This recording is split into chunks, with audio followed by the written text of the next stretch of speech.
Let's go gambling! Aw, dang it! Aw, dang it! Aw, dang it! Aw, dang it!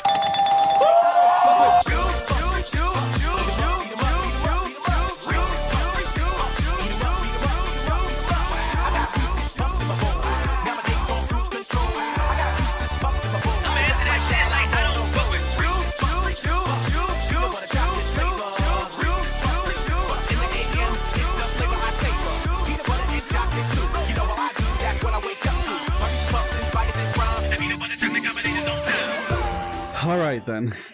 Hello. Sprite is a historically famous deck, taking advantage of level, rank, and also Link 2 monsters to create some amazing boards that mostly end on totally awesome, and without even playing like high level / rank monsters. Starting with their history back in like Power of the Elements format, Sprite was originally planned to be the best deck in the format, even above tier limits at the time.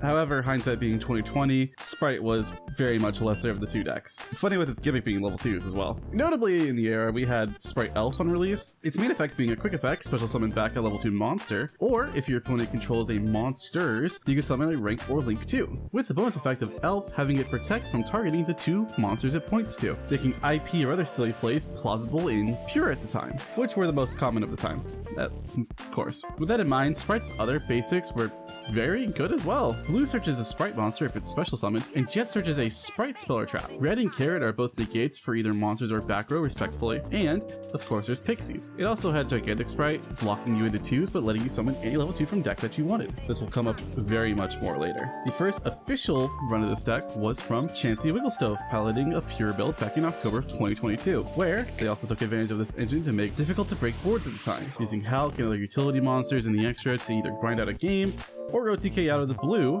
pun intended. This is also when Ronin Totem would be banned because of Sprite and other decks like it just abusing frogs, and Konami finally realizing that Ronin Totem was the actual problem, not the other one. From this point on, we're not going to see much frog or toad in the deck at this point, but to keep in mind it will come up again later too. Sprite's time in the sun was only a few months before Tier got its big playmakers in Magnificent Mavens, while Sprite got a Cat Shark reprint. This did help Gigantic Sprite get over other things as the rank 2, getting over 7,000 attack, but that combo was flimsy.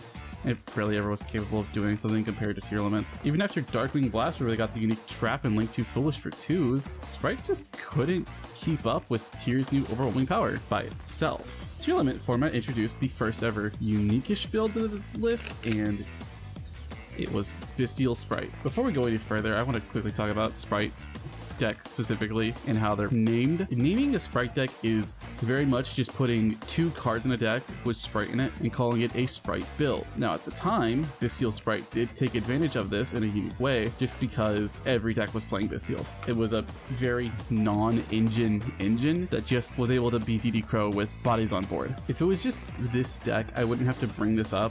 We have a lot more just like this at all. So aside from general format naming of the deck, I will refer to any deck from this point forward that is just pure Sprite as pure Sprite. That being said, thanks to Sprite's friend, this deck also gets to enable its combo lines using the Nimble monsters, specifically Angler. Angler, when it's sent to the graveyard, is able to summon up to 2 Nimble monsters, while Beaver, the other Nimble that you play, was able to summon a second of itself when it's normal summoned. James Wurtenberger piloted a build during YCS Pasadena using these small level 2 engines just combined to push through some insane boards, especially since outside of Sprint, Sprites do not need their graveyard. Meaning if you're okay with ignoring your graveyard lines, you can play Shifter. It was a floodgate, and if you weren't playing like tier elements as well, you were kind of being stuck out of the game. Also during this month of December, we had the first of 2 tier limit related ban lists, banning specifically Curious the Lightsworn Domain and Herald of the Orange Light being limited, while also removing Mystic Mine. From this point until February, it's still tier limits world, however, doing over 15 points of chain per chain, shuffling everything back into the deck, and overall just being an interactive deck, but a little bit too much interaction. In February 2023, however, we finally got a list to handle tier limit, for real this time.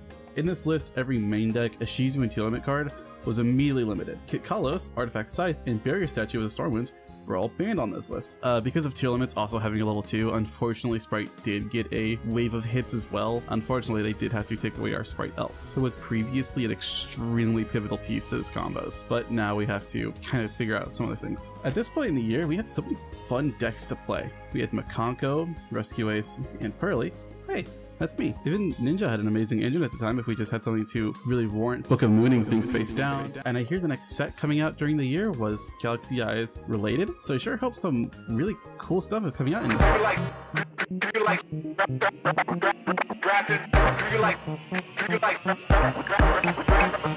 Photon Hypernova was released in February 2023, releasing support for Galaxy Eyes, Generator, Abyss Actors, and Kashtira. While the previously best deck was designed to play with the graveyard 5 times over in the same chain, we now have a deck that is designed to remove the graveyard from the game entirely. And also the same deck can just remove your entire field from you. Sprite's previously good graveyard combos are now officially gone, despite your own attempts of getting rid of it. And you have Sprite combos despite Shifter and Arise Heart existing, but it was still a lot more difficult, especially with Fenrir and Unicorn existing, banishing your Gigantics, and also removing cards from your field. This was really the worst part of 2023 in general. We don't even have the ways to support for Amazing Defender stuff yet to become playable. Overall, it was like this until June and July, and then the ban list in September that finally banned Arise Heart, but also semi-limited Sprite starter.